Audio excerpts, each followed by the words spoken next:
everyone. Welcome back to Twin State News. I'm Nicole Menner. The Mississippi State men's basketball team might not be getting a run in the madness of the NCAA tourney, but they're making quite the impression in the NIT. Entering last night, the Bulldogs were just one win away from heading to New York. The only thing standing in front of them was facing Kentucky in the quarterfinals. MSU traveled to Louisville last night, hoping to return to the NIT Final Four for the second time in program history. First, Tyson Carter tees up a long-distance jumper. Then off the turnover, Xavion Stapleton finds the ball in his hands for a transition three, as MSU built an 8-point lead.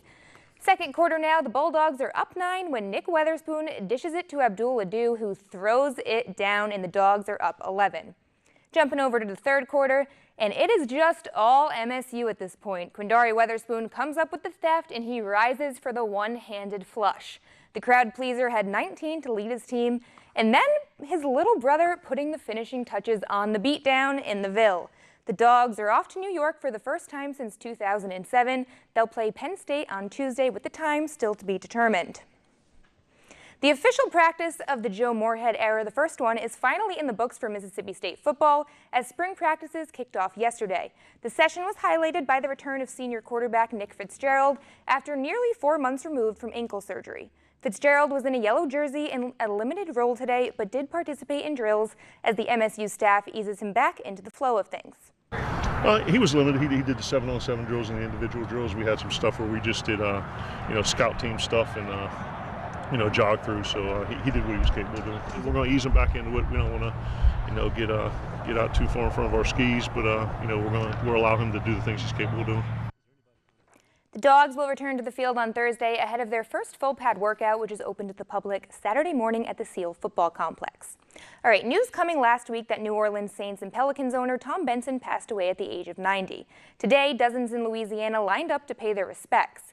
His body lying at the Notre Dame Seminary in New Orleans, where it will remain for 2 days for people to have a chance to say their goodbyes. A private funeral is set to take place on Friday, with Drew Brees, Sean Payton, Anthony Davis, and Alvin Gentry set to be honorary pallbearers. All right, bundle up, NASCAR fans, because even though spring kicked off yesterday, it's wintry conditions at Martinsville Speedway in Virginia. A fresh blanket of snow came down on the tracks earlier today, with forecasts calling for snow into the weekend, potentially impacting the Xfinity race on Saturday and the Cup Series on Sunday. Drivers, of course, used to dealing with rain and fog, but snow is a bit of a different story. The last time a race was delayed due to snow was back in 2008 in Atlanta, so hopefully things will clear out in time. I don't think there's any doubt that a healthy Tiger Woods is good for golf. The 14-time major champion has missed most of the last few years dealing with back and knee injuries, but since his return this year, Tiger has started turning some heads, including his own.